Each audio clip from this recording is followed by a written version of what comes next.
सभी मित्रों को होली पर्व की बहुत बहुत हार्दिक शुभकामनाएं।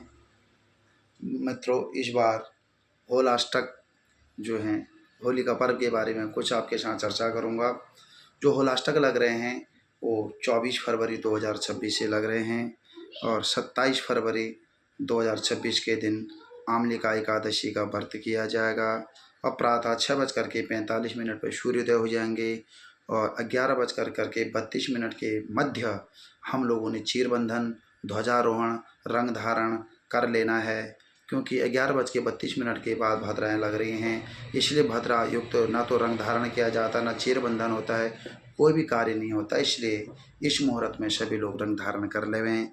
और 2 मार्च के दिन पूर्णमासी का जो लोग हमेशा व्रत लेते आ रहे हैं, पूर्णमासी का वो व्रत करेंगे।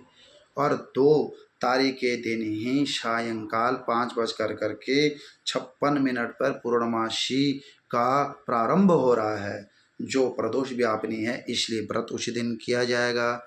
और साथ ही मित्रों, इस बार 3 तारीख के दिन चंद्र ग्रहण भारत में दृश्यमान है और प्रदोष व्यापिनी सायंकाल पूर्णमासी नहीं होने के कारण 2 तारीख के दिन ही पूर्णमासी का व्रत किया जाएगा। होलिका दहन भी किया जाएगा। होलिका दहन का जो प्रथम मुहूर्त है प्रदोष व्यापिनी 6:01 से लेकर करके रात्रि 8:39 पर है और जो भद्रापुष युक्त दूसरा मुहूर्त है रात को 1:26 से लेकर करके 2:35 तक है। जो पूर्णमासी युक्त है, भद्रा मुक्त है, वो तीसरा मुहूर्त जो है 3 तारीख की प्रातः 5:28 से लेकर के 6:30 के मध्य करना अनिवार्य है। और 3 तारीख के दिन ही प्रातः 6:30 के बाद ग्रहण का सूतक भी लग रहा है और जो ग्रहण का जो स्पर्श है 3:20 पर होगा, मध्य 5:03 पर, और जो ग्रहण का मोक्ष है 6:47 पर हो जाएगा। और 3 तारीख के लिए इसलिए उपयुक्त नहीं है। 4 तारीख के दिन बड़े हर्षोल्लास के साथ होली बनाई जाएगी, छरड़ी खेली जाएगी, पूरा दिन भर पर्व अच्छा है।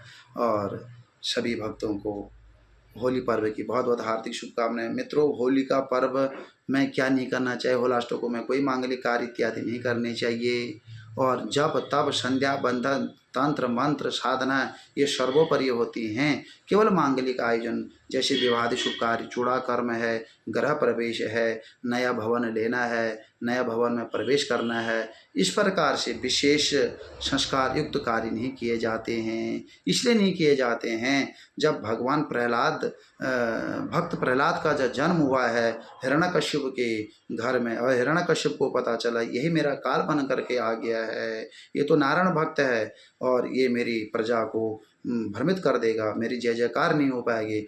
अब उनको मन में ये आ गया, इसको एन केन प्रकारेण इनको मृत्यु दंड देना है। तो और फाल्गुन मास की अष्टमी तिथि से लेकर करके पूर्णमासी तक उन्हें कई प्रकार की यातनाएं प्रहलाद जी को दी हैं। उन्हें हाथी के आगे पटका, पहाड़ों से पटका और नीचे नाले में पटका, एन केन प्रकार अपनी सिपाही से पिटाई करवाई, फिर भी भगवान प्रहलाद को कुछ भी नहीं हुआ। वो अपना श्रीमन नारायण नारायण का अपने जप में मग्न हैं और भगवान पर पूर्ण विश्वास है।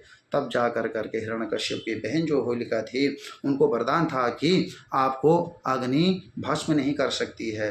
तो उन्होंने अपना श्रृंगार करने के पश्चात एक चेता बनाई, उसमें बैठ गई और पूर्ण विश्वास मेरे को अग्नि नहीं जलाएगी, और उस बालक अपने गोद में लिया, अग्नि जला दी गई है।